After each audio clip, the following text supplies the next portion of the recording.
Hello, learners. Welcome to the Personification Party. Today, we are going to discover a magical trick that makes objects, animals, and even the weather act just like people. So, ready to join the party? Let's go!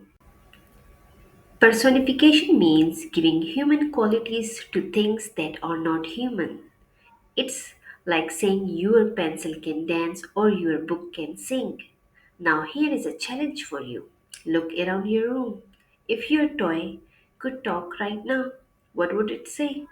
Take a second and imagine it speaking to you. Here is our first example. The flowers smile at the sun. Do flowers really smile? No. But personification helps us. Picture them as happy and bright. Next one, the wind whistled through the trees. Oh, can you hear it? That's personification because wind can blow, but it can't whistle like people do. Amazing, hmm? Here is the cute one. My teddy bear waved good night. Teddy bears don't move, but in our imagination, they wave, smile, or even snow. Can you wave goodnight with your teddy?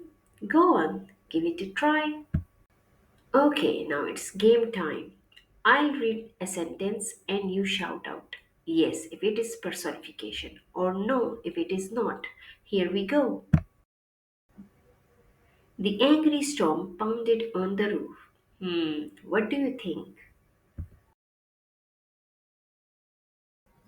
Yes, that's personification because storms cannot really feel angry.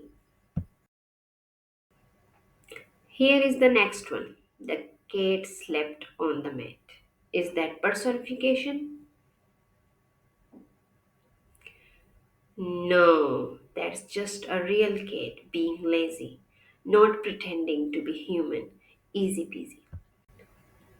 The clock told me to hurry up. What do you think? Yes or no? Yes, it's personification. Clocks don't tell us anything, but it sure feels like they are bossing us around when we are late. Remember, personification is when we make objects and nature act like humans. It makes writing colorful and fun. Now, here is your challenge. In the comment section below, write one funny personification sentence like, my sandwich is begging me to eat it. I'll share my favorite one. Don't forget to hit like, subscribe, and keep creating magical stories. Bye bye.